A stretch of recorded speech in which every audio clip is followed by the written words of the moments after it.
initially the president was signaling if there is an invasion or a further invasion, that the sanctions would come full stop, one swoop. Now we're seeing sort of more of a tit-for-tat approach. You're warning here today that if President Putin goes further, so will the sanctions. Can you walk us through that process at all? It seems like the U.S. is now breaking its sanctions package into chunks, whereas the expectation had been that it would come all at once. Yeah, well, look, today's package is a severe action. I walked through the elements of it with Nord Stream, the financial sanctions, sovereign debt, and the elites. Number two, it's just the beginning. This was the beginning of an invasion. This is just the beginning of our response. But number three, and this really gets to your question, I think, most fundamentally, no one should think that it's our goal to max out on sanctions. Sanctions are not an end to themselves. They serve a higher purpose, and that purpose is to deter and prevent. They're meant to prevent and deter a large-scale invasion of Ukraine that could involve the seizure of major cities, including Kyiv. They're meant to prevent large-scale human suffering that could involve tens of thousands of casualties in a conflict. And they're meant to prevent the installation of a puppet government controlled by Moscow that subjugates the will of Ukraine and prevents the people of Ukraine from choosing their own destiny and setting their own course. That's what this is all about. What's it going to take to target Putin directly? I'm not going to telegraph exactly what it would take and under what circumstances that would occur, but no option is off the table, as the president said. But the EU president said today this is the most dangerous moment in European security in a generation. So if not today, when? What? Look, as I say, we mounted a very significant response today. We can escalate that response further. There are a number of actions we can take using financial sanctions, export controls, fortifying our eastern flank, helping Ukraine defend itself, helping each other deal with the costs and consequences of Russia's invasion, and most importantly, having a shared confidence among allies in our way of life, our economic model, our political model. If Russia wants to sequester itself from Western technology, the Western economy, and from Western financial markets, that is a bad strategic choice for Russia. But we're going to step up in solidarity to advance our values and principles. Thanks. You mentioned that sanctions are meant to deter and prevent, but the fact of the matter is the sanctions you're announcing today and announced last night did not deter or prevent Russia's actions yesterday and over the weekend. What gives you any confidence that the remaining sanctions that haven't been imposed yet can deter or prevent a further Russian invasion and aggression in Ukraine? Well, look, it's day one, and President Putin has choices to make. We have choices to make. Our job is to manage risks and to impose consequences for a further escalation of this conflict by President Putin. We can do that through financial sanctions. We can do that through export controls. We can do that through fortifying NATO's eastern flank. We can do that through providing defensive assistance to Ukraine. We can do that by being prepared for any energy market impact that occurs from Russia's choices. Those are the choices that are within our disposal. And let me just take a step back and talk about sanctions. You know, we have principles that matter in terms of how we design a sanctions package. They need to be powerful enough to demonstrate our resolve and the capacity to impose overwhelming costs. They should be calibrated such that we can maximize coordination with our allies and partners. They should maintain flexibility so we can escalate or de-escalate depending on what Putin does. They should be responsible so that we avoid unwanted spillovers to the U.S. and global economy. And they need to be sustainable. They work over time, not on day one. We just got to the last one. Okay. Can you tell us why Putin himself was not sanctioned? I know you We're tried to just going to explain ask a it question. because Simon, what you are doing is like... You got a question last week, so we're just trying to diversify it a little bit. I just want him to clarify. Simon, can you let Weijia ask the question? Thank you. Go ahead, Weijia. Thank you. I know that you just talked about all the actions that you're taking to counter any oil shortages that might drive up gas prices. But today, the president himself was very blunt about how they could impact Americans. So can you just give us a sense of when Americans might feel a difference when they fill up their gas tanks? And then secondly, to follow up on what Zeke was just asking, both you and the president said today that these sanctions will be in response, will be if Putin escalates, you will escalate. So that sounds like they are going to be in response now and not meant to deter. So do you still view them as being a deterrence, or are they just a punishment at this point?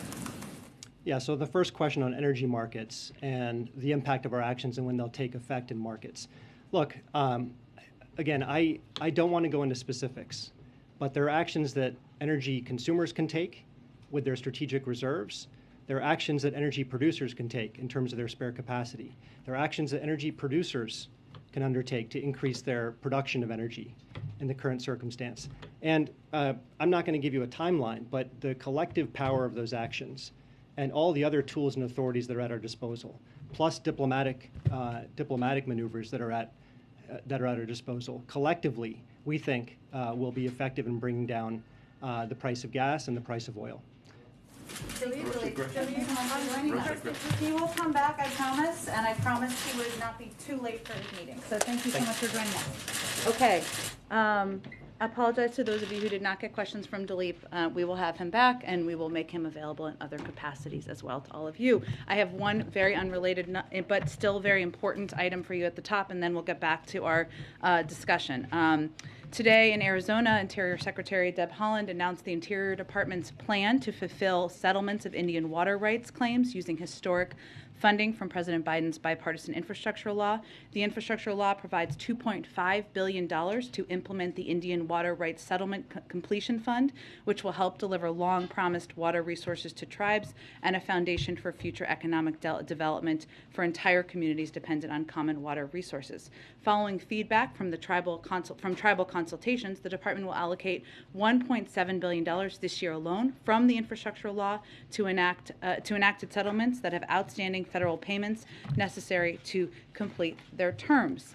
With that, Zeke, why don't you kick us off, and we will get around to as many people as possible, and I realize it's already late. Go ahead. Thanks, Jen. I'll help you walk us through the events of the last 24 hours. Last night, a senior administration official on a background call with reporters briefed them on the administration's response and said that Russia's occupied these regions since 2014, and that Russian troops moving into the Donbass would not itself be a new step, and didn't use the word invasion. This morning, Deputy National Security Advisor said invasion. The president is using invasion. What changed in the last 24 hours? What did you see on the ground that changed the U.S. government's assessment of what is actually happening in Ukraine? Sure. Well, I'm not going to, I know this isn't exactly what you're asking, but just to set the precedent here, I'm not going to be confirming military movements from the podium now or at any point, probably. But what I can tell you is what we looked at is the events of the last less than 24 hours, Zeke, right? And what we have seen is President Putin setting up a rationale to take more territory by force. What we're basing that on, including the comments of the Deputy National Security Advisor this morning and then the President's comments later in the afternoon, is a couple of things. One, Vladimir Putin announced yesterday that he was basically planning to carve out a chunk of Ukraine by recognizing 2 regions of Ukraine as independent. He brazenly asserted these regions are no longer part of Ukrainian sovereign territory. Last night, he authorized Russian forces to deploy into these regions. Today, he sought authorization from the Duma for the Russian military to use force outside of Russian territory. And today, he asserted that these regions actually extend deeper into Ukraine, claiming larger areas currently under jurisdiction of the Ukrainian government. So what we're seeing there, and as for anybody who read or paid attention to his lengthy speech last night, is the rationale to go much further. That is what we are also watching very closely. And for this combination of reasons, we see this as the beginning of a further invasion of Ukraine. But we look at and we assess over the course of a short period of time. But right now, could you say whether or not the U.S. government believes that there's been additional deployments of Russian forces, active forces, across the border into Ukraine? They've been there for years, but additional forces? I'm not going to get into military assessments of military movements from here.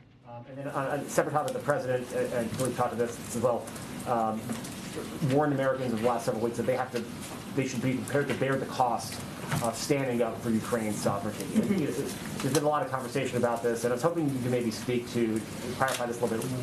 Why should Americans, feel that they have to, that is a cost that they should have to bear, and that should affect their lives, and how much should they be prepared for this, geopolitical crisis to impact their day-to-day living? Well, I think what hopefully the American people who are tuning into this or have been tuning into this will see is that the President of the United States and his entire national security apparatus have been rallying the world and standing up against the efforts of Russia to invade and carve out a chunk of another country for their own. and that is the world is standing with the United States against the actions of President Putin. Now, why does that matter? I realize that's what you're asking me. Why does that matter to the American people? That should matter because that is a fundamental value that we as a country stand up for, and we stand up against that type of action. That goes back to World War II, and we have repeatedly throughout history been leaders in the world in rallying support for any efforts to seize territory from another country. When the president spoke to the American people last week, it was very important to him to be very direct and clear and straightforward with them about what this could mean as we looked to what the impact of an invasion could mean and also what the impact of sanctions could mean. And the fact that standing up for values is not without cost, including in this case, including potentially in this scenario. Now, as Dilip just conveyed, what the president has said to his national security team is he wants to leave no stone unturned. He wants them to take every step possible to tap into the resources of global suppliers, to present to him any option that will reduce the impact on the American people. And even as he's looking at sanctions, he is taking that into account. But this is about standing up for American values and he wanted to make clear to them what impact that could have. Go ahead. Thank you, Jen. Given what Secretary Blinken just announced about his meeting with Lavrov on Thursday, is a summit between the president and Putin out of the question now? Well, we're never going to completely close the door to diplomacy, and I don't think the Secretary of State did that either. But just to build on what he just said, diplomacy can't succeed unless Russia changes course. And as he said, it wouldn't be appropriate for him to have a meeting with his counterpart at this point in time, Foreign Minister Lavrov. And it was always intended that any engagement with President Putin would follow that. So at this point, that is certainly not in the plans. And what would it take to get that conversation back to the table, to reconsider a meeting between the two leaders? Well, de-escalation. That's what it would take. How do you define that? De-escalation means moving troops. It means de-escalating from what the steps they continue to take on a daily basis appear to be. And then a second topic quickly. Yeah. How many Supreme Court nominees has the president interviewed by this point? That was a wink. I appreciate your question. I understand, Weisha, why you're asking. We are, of course, a very short period of time away from the end of the month of February. The president has not made a decision about who he's going to nominate, but I'm still not going to get into details about the internal process. More to tell soon. Go ahead, Peter. Thank you, Jen. The president said in the spring that Pentagon generals had briefed him that the greatest threat facing America is global warming. Is that still the assessment now that we are facing down a potential cyber war with Russia? Well, let me first say there is no, we are always prepared for any threat that any outside entity or country poses to the United States that relates to cyber or anything else. There is no current pending threat as it relates to cyber. In terms of the threats you're touching on, that was a briefing from the military, so I'd point you to them. And so as far as anybody watching who's seen the coverage, it's very, at times, distressing images of Russian military movements. The number one threat facing the country right now remains global warming. Well, Peter, I think it's important, as we're all educating the public here, to convey and reiterate the president has no intention of sending U.S. troops into Ukraine to fight in Ukraine. What we are doing is we are abiding by our obligations to our NATO allies and partners to ensure that they have the support and the resources that they need. And that is our right and our obligation as the United States. Okay, and why do you guys think that sanctions are going to stop Putin if his goal ultimately is to redraw the map so it looks like it did 70 or 80 years ago? What sanction is going to stop him from doing that?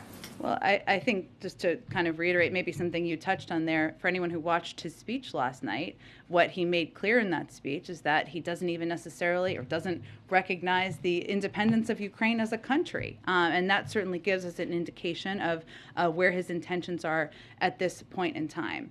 Sanctions can be a powerful tool. They have been in a lot of moments throughout history, and what we view them as or how we're viewing them as we're starting high, as Dilip just conveyed here, in terms of the significance and the severity of the sanctions that that were announced today, yes, our intention is to have a deterrent effect, and there are, what they have done to date is completely unacceptable. There's certainly far worse that could happen. What we want to do is prevent a large-scale invasion, death and destruction across Ukraine, devastation to the Ukrainian people, and that what happens with sanctions is they work over time. They're not an end. They're not intended to max out at the beginning. They're long-lasting and sustainable, and they're intended to squeeze. But if you look at what is happening now, what President Putin has stated as his intention is he wants to divide NATO. The opposite of that has happened, Peter. He also wanted to a geopolitical project, Nord Stream 2, to go forward. That has not happened. He wants to make sure there is a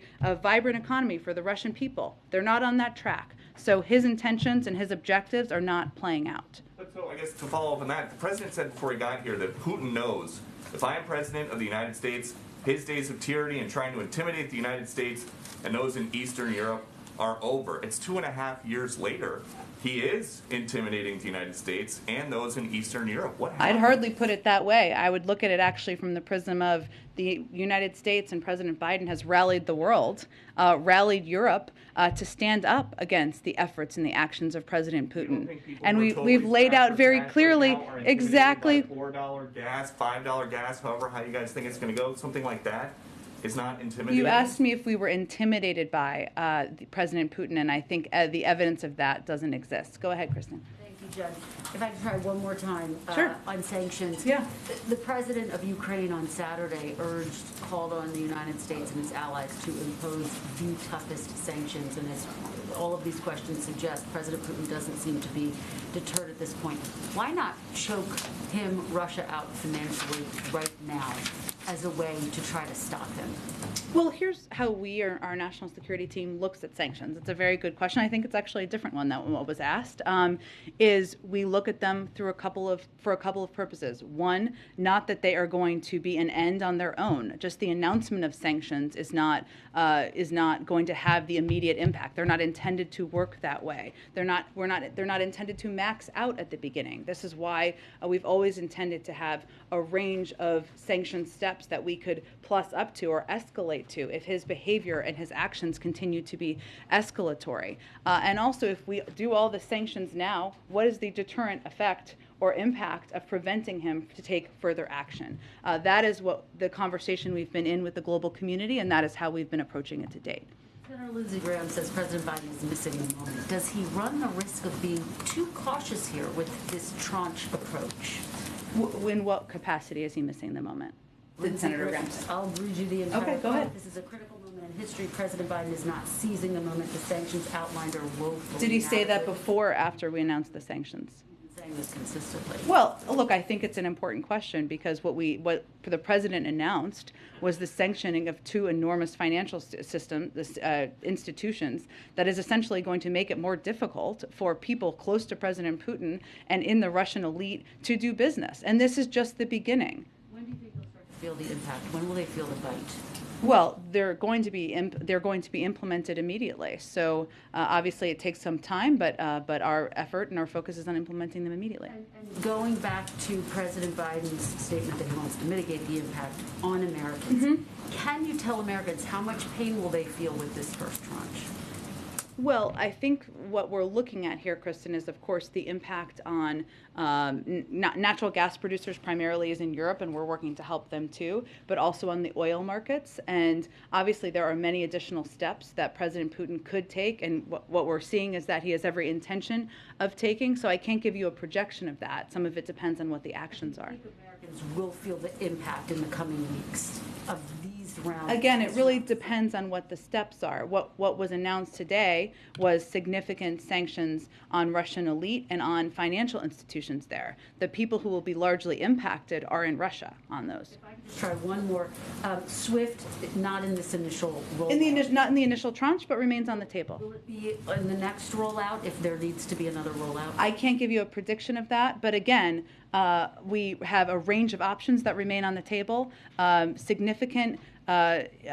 would have a significant and devastating impact on the Russian economy. We've already seen in the Russian economy the impact on inflation there and on the markets there of the expectation of these sanctions, but all of those options remain on the table, and I can't make a prediction of what's next. Go ahead. The president today used words like bizarre and twisted to describe Putin's remarks. Does the administration believe on what they saw in this speech yesterday, or in the last 24 hours, if you will, that Putin has shown some kind of change in his state of mind and his demeanor? I wouldn't say we'd characterize it that way, Cecilia. I mean, if you, for those of you who read or watched his speech last night, which was rife with historical inaccuracy, of course, he made clear that he does not view Ukraine, not just the areas he recognized yesterday, but the totality of Ukraine as an independent country. And he conveyed that by providing a lot of revisionist history details that are not aligned with what has happened over the last few decades. Now, we've seen some of that rhetoric if you look back to 2008 and even before then, but it is indicative of of his own belief that he has the right that Russia, and he has the right to take the territory, to claim territory from another country, and we just don't agree with that, obviously. If sanctions don't work, then what? What else is in the tool belt at the president's disposal at this point? Well, sanctions can take a number of formats, right? Export controls is certainly one of them. There's many more sanctions that we have at our disposal. The SWIFT system is obviously significant, not in the first tranche, but there's a range of options that remain on the table for sanctions. And again, as Dilip conveyed, but I think this is an important component to know, is that they're not intended to have an impact on the harshest impact on the first day. They're planned, or they're designed to have a squeezing impact over the course of time, and we have many more escalatory steps that we could take. Go ahead. Do you have specific agreements with countries, exporters, to ensure Europe has a steady supply of gas, or is that still a work in progress? I certainly understand your question. As Dilip said, it's a very sensitive time in the process right now, but what we're doing right now is talking both to major natural gas producers to understand their capacity and willingness to surge natural gas output, which of course is a regional issue that would have an impact in Europe, and also talking, as he said, to a range of producers to help assess or help reduce the market impact and the impact on the American public. But I just can't outline any more details on it from here. The impact that you're on the American public, you mean specifically Americans should expect higher gasoline prices? Yeah, energy prices, exactly. That's what we want the American public to be aware is a possibility. Are you announcing more oligarchs tomorrow? Is that the plan? I don't have anything to preview for you at this point in time, but I can certainly check if there's another tranche coming tomorrow. Absolutely, go ahead. And given that the president stressed today that diplomacy is still available, but now the Blinken-Lavrov meeting is off, you just said this future, summit between the president and Putin is not in the plans anymore. Can you help paint a picture of what exactly diplomacy looks like in terms of dealing with Russia? Well, first, the door to diplomacy still remains open, and it just, as I think our Secretary of State conveyed, it isn't the appropriate time as Russia is taking escalatory steps and preparing to invade for him to meet with the foreign minister. And it had always been the intention that any engagement with President Putin would be discussed there and potentially follow there, but there were never any specific plans or timeline really in the works for that. So it was really going to be discussed at that meeting. What diplomacy looks like, one, we're going to continue to engage with our European partners, of course, and we will continue to remain open to having diplomatic conversations if and when they de-escalate. Diplomatic conversations, so certainly between President Biden and President Putin. Well, of course, that remains an option. And as we said, I think over the course of the last few days, he's always going to be open to having leader-to-leader conversations. But this isn't the time to do it and we said this at the time as well, when President Putin is overseeing the invasion of a sovereign country. And just quickly, what is the U.S. assessment right now of Russian invasion into Kyiv? Is that considered an immediate danger right now? It is considered. I'm not going to give you a timeline, but it's considered a real possibility. Yes. Go ahead. Thanks.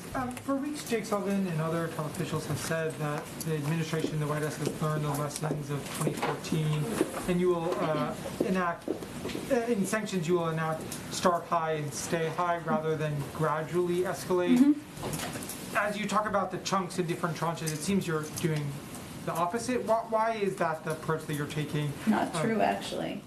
We actually didn't sanction these type of financial institutions back in 2014, and it took several weeks to sanction these type of institutions. But more in terms of the theory of the case, that instead of doing it in pieces where you start and then continue to add on, the lessons that Jake and others have signaled was that you start high and stay high instead of doing it more piecemeal. Well, that's exactly what we're doing. So the announcement that was made today about these financial institutions is more significant than what was done in 2014. And we would only build further from here. So that is starting high and staying high.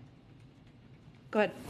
What Russian actions would trigger the fullest extent of U.S. sanctions? I'm just not going to detail what exact reaction will be to each action. Obviously, we have a range of options at our disposal. They're all remain on the table, and our preference is, of course, de-escalation, not instituting more sanctions. Is the administration confident that sanctions and export controls can or will be enough to deter Putin? And can you go into any more detail about what those export controls might look like?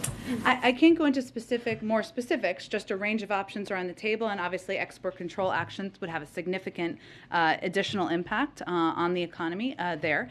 In terms of, tell me your first part of your question again. Yeah, just is the administration confident that sanctions and export controls can deter Putin? Are they enough? Part of what sanctions are is they're intended to be a deterrent, but they are also intended to have a squeezing significant impact on the economy that is felt over a sustainable period of time that makes it more difficult to continue those behaviors and those actions.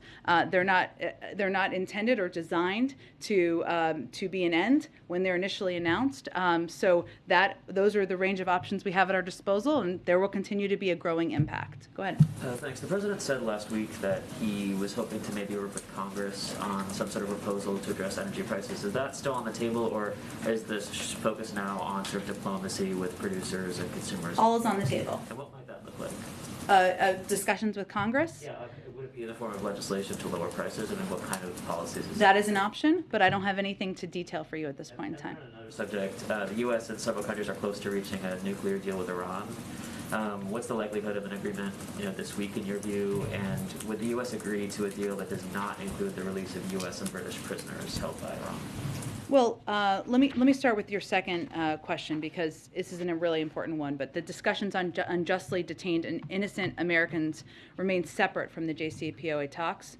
Special Envoy Malley has reiterated it's very hard for us to imagine getting back into the nuclear deal or agreeing to kind of a new iteration of the deal, to the point of your question, while 4 innocent Americans and others are being held hostage by Iran. It's really a matter of urgency to bring the detainees home. We want it to be resolved immediately, but it is happening through a separate channel, those conversations. In terms of the status of the JCPOA talks, we have made substantial progress has been made over the last week or so, and is continuing to be made. Nothing is agreed until everything is agreed, and so until then, I'm not going to give you a rosy assessment, but it is, of course, good that substantial progress has been made. If Iran shows seriousness, we believe we can and should reach an understanding on mutual return to full implementation of the JCPOA. And just real quick, is the president concerned at all about the convoy of truckers that's making its way to Washington, and has he taken any sort of steps to protect that? Yes, we've actually been monitoring this closely. The Department of Homeland Security and the administration are tracking reports of a potential convoy that may be planning to travel to several U.S. cities, including Washington, D.C. We have been working, including from Dr. Liz Sherwood-Randall here, as well as our Homeland Security Department, closely with our federal, state, and local partners to continuously assess the threat environment and keep our communities safe. And our efforts include enhanced intelligence sharing, a critical incident response plan for the U.S. Capitol, a regional security assessment, and a simulation experiment that developed data-driven recommendations to bolster regional security. So we are closely monitoring, closely watching, and working with state and local authorities. Let me go ahead. Great. First, just want to thank everybody. I know it's late. Who are limiting our questions so that more people can. Yes, get the sure. chance, so I appreciate that. And if anybody needs For to my go for a colleagues. hit or anything, nobody will take it personally. I know some people have. Go ahead. So one question, of course, on Ukraine, first of all. Dilip said just now that today's sanction package is, quote, just the beginning of it. Does that mean if nothing changes, you expect more sanctions? Or what does that mean, just the beginning of it? It means we have a range of additional options that we have the ability to take. And if President Putin continues to escalate, so will we. And then I'm looking to the State of the Union. When was the last time President Biden spoke to a member of Congress about any item in the Build Back Better agenda? He has a range of conversations all the time, but I'm not going to detail the timeline of those for you. Go ahead. Thanks, Jen. When can we expect a more detailed explanation from the White House about how it would plan to bring down energy prices? Well, I think as Dilip just conveyed, a lot of what's happening right now is sensitive. It includes conversations with foreign counterparts and other major large global suppliers. It also includes conversations we're continuing to have with Congress and others about what steps may be at our disposal, and the President is continuing to consider options. So I expect we'll have more to tell you when any decisions are made. And given what we have heard publicly from the Russians in the last several days, what level of concern does the White House have that the conflict could spill over out of Ukraine and into some of the other nations that the U.S. has vowed to protect militarily and are part of NATO? Well, without making any prediction of that, what I can tell you is that one of the steps we've taken, including an announcement that the Department of Defense made today about plussing up of an additional 800 personnel to the Baltic region from Italy, is that we take our commitments to our NATO allies and partners seriously, and we are going to continue to take steps to plus up their support and ensure that they know that they have the backing of the United States. But I'm not going to make any other predictions of that. Go ahead. Thanks a lot. The NSC is Frank McGurk. That was a little scary. Go ahead. NSC is Frank McGurk and State Department's Amos Hochstein. I hope I didn't butcher that too much. But it's Hochstein. okay. Thank Yes. you. I just wanted to ask, what concrete assurances were they able to secure on managing potential market pressures from Saudi Arabia? I certainly understand the question. We did confirm that they went on a trip and they discussed a range of issues, including Yemen, but also including steps we can all take to coordinate and reduce the impact on the global market on oil, but I can't detail anything further from here. If one of the objectives is not to disrupt global energy flows, and energy prices are high and rising, how can Russia's bottom line really be hurt if you don't disrupt global energy flows? Well, I think Russia's bottom line can be hurt in a lot of ways, including the range of sanctions we've already announced today and additional sets of sanctions that we have at our disposal should they choose, whether it's sanctioning additional individuals or taking more significant steps that would impact their financial market. So there's no question we have a range of tools that could continue to have crippling impacts on the Russian economy. So much of their revenue comes from oil and energy. I understand what you're saying, but we also have a range of tools that could impact a range of their have huge financial market impacts. And the president is also looking at, and we're all assessing, what steps we can take that will have a crippling impact on them while reducing the impact on the American public. Go ahead. Thanks, Jen. I'm just trying to get a better idea of what the administration deems to be an escalation on the part of Russia, and what would prompt an additional tranche of sanctions. Would it only be the expansion of Russian forces to non-occupied republics or areas of Ukraine, or would it be the continued deployment of forces to the two separatist regions that were detailed yesterday? Well, I think as we've seen, as you have seen, hopefully, as Russia has taken any escalatory steps, we have taken escalatory steps on our end in the form of sanctions. And so I'm not going to outline for you if this, then, but I think for those of you, again, who watched the speech last night, President Putin attacked Ukraine's right to exist. He has explicitly threatened war unless his extreme demands were met. He gave an entire speech selling a war to the Russian people. Our expectation, and we hope we are wrong, is that he will continue to take escalatory actions and further invade the country, and we will take additional steps in response. Is the administration preparing any sort of measures for Ukrainians already in the United States, such as TPS or any other sort of immigration protections for those who might not want to go back? Sure, I don't, obviously those decisions or assessments are made by the Department of Homeland Security. I can't make a prediction of that at this point in time. Obviously what we are doing on the ground is trying to provide a range of economic, humanitarian, and security assistance to the Ukrainian government. I understand you're asking about people who are here, and obviously we are preparing for the potential for major humanitarian outflows that could go into Europe and have a range of needs. And so that is also something we are closely tracking. We are also poised to increase our support to the people of Ukraine should additional humanitarian needs arise. Our response would be based on assessment of the needs, our partners' emergency appeals, in coordination with our European allies and partners. But we are assessing the humanitarian situation on the ground very closely, and we're going to continue to engage with allies and partners about any humanitarian needs that escalate and refugee outflows if they are to continue to occur. Given we're getting close to the deadline, are SCOTUS interviews done at this point? I know it's all in process, and I know, but you know, are they done at this point? the long national process will soon be over, so that's the good news. I'm not going to detail the status, but I can tell you that the president has not made a decision yet, but we remain on track for him to make a decision and make an announcement before the end of the month.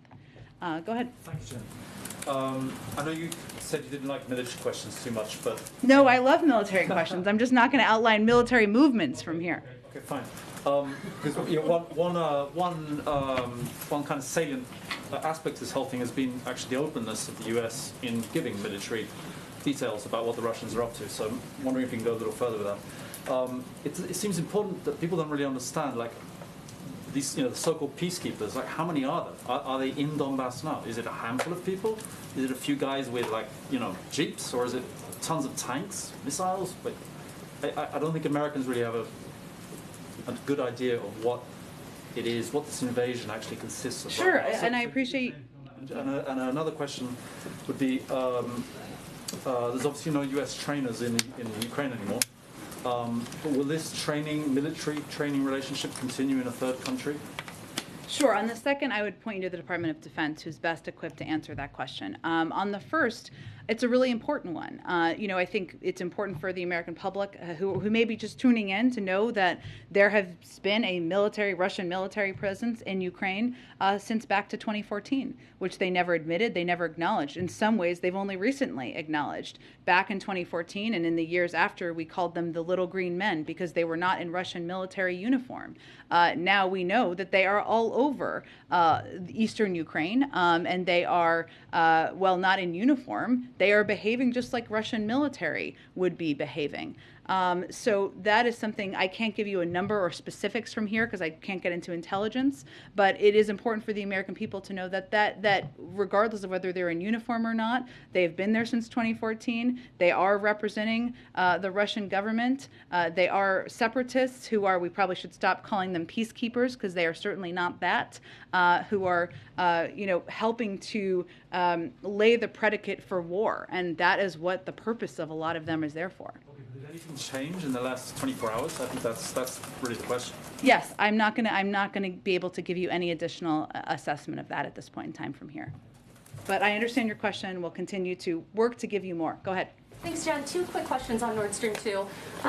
The first is, the deputy director just said that stopping Nord Stream 2 relieved Europe of a geostrategic chokehold that Russia would have had on them. So if Nord Stream 2 going online was such a threat, why in May did the president waive sanctions on the company and the chief executive behind it? And my second question is there a concern that Nord Stream 2, if Russia were to make concessions or retreat in some way, that might open up the door to Nord Stream 2 going back online? Or is it your understanding that it is dead no matter what Russia does? Well, I would first say that, you know, the president has never been a supporter of Nord Stream 2. We've always criticized it as a project that we didn't support. We took a range of steps and sanctions, including sanctions, to make that very clear. What the announcement made by the German Chancellor today was not by accident. It was at the conclusion of a range of diplomatic engagement and efforts by the President and members of our national security team, and unity from the Europeans about the fact that this could not move forward. We've never felt, the President didn't feel, that issuing preemptive sanctions on that was the right step to take. But look where we are. Nord Stream 2 is not moving forward. And by the way, it hasn't been operational anyway. So, that's a fact. It's not moving forward at this point in time. In terms of the future, we've never felt it was a good project. We've been clear about that. And that assessment, I don't expect would change in the future. Go ahead. Thank you, Jen. Does the White House have any reaction to former President Trump calling Putin's move yesterday genius and smart? Well, as a matter of policy, we try not to take advice from anyone who praises President Putin and his military strategy, which I believe is what happened there, expresses an openness to lifting sanctions about the seizing of territory in Crimea, or at any point in time told leaders of the G7 that Crimea is a part of Russia, regardless if they are a former president. So there's a bit of a different tactic, a bit of a different approach, and that's probably why President Biden and not his predecessor was able to rally the world and the global community in taking steps against Russia's aggression. Is there any fear that statements like that could turn support for Ukraine into a more partisan issue among the U.S. public? By the former president? Yeah. I think that is up to members of the Republican Party to make the decision, to make the determination. There has a long history, decades of history, which President Biden was a part of when he was chairman of the Foreign Relations Committee, of standing up to the efforts of any country to seize the territory of another country, standing up for efforts by the United States to rally global support against inappropriate and illegal actions by another country. There's a long history of that, not in a partisan way, in a bipartisan way, and certainly that choice is up to Republicans to determine. Go ahead. Thank you, Jen. I've got two questions quickly. The administration rolled out a list of sanctions against Russian oligarchs and elites. My question is, are any of them being sanctioned for the first time, or are these sort of repeat bad offenders? That's a good question. I'm sure we can get you a breakdown of that. I believe some of them are new, and certainly the banks are new, but let us get you a more specific breakdown of that. My second question is, the last time Jake Sullivan was here, he said that a Russian invasion of Ukraine would lead to U.S. sanctions, warning that that would necessarily make Moscow more beholden to Beijing. Obviously, both of those foreign powers aren't exactly the most friendly to us. So is the administration taking any steps? Behavior. So I think he had a conversation with his counterpart in the last 24 or 48 hours, and we will certainly remain and continue to engage. But I think it's about looking at where the global community is in this moment and determining where you want to stand. Okay, go ahead. Thanks, Jen. I wanted to ask about rapid COVID tests. Do you have an update at this point on how many you've shipped and how many you have under contract? I believe we do, but I'm going to have to get that to you after the briefing. Let me get that to you after the briefing, because I think we have some updated numbers on that. I think we're going to have to wrap up shortly here.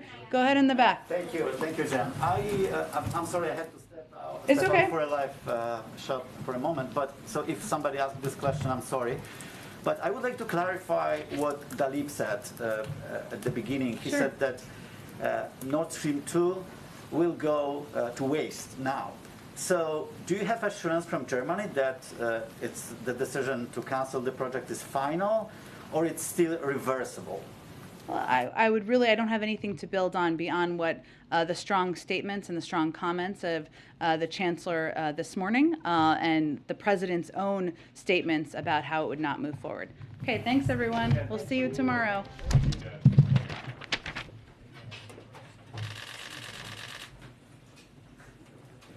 There's a ghost photographer in the walls. Where's Doug Mills? Is he back there?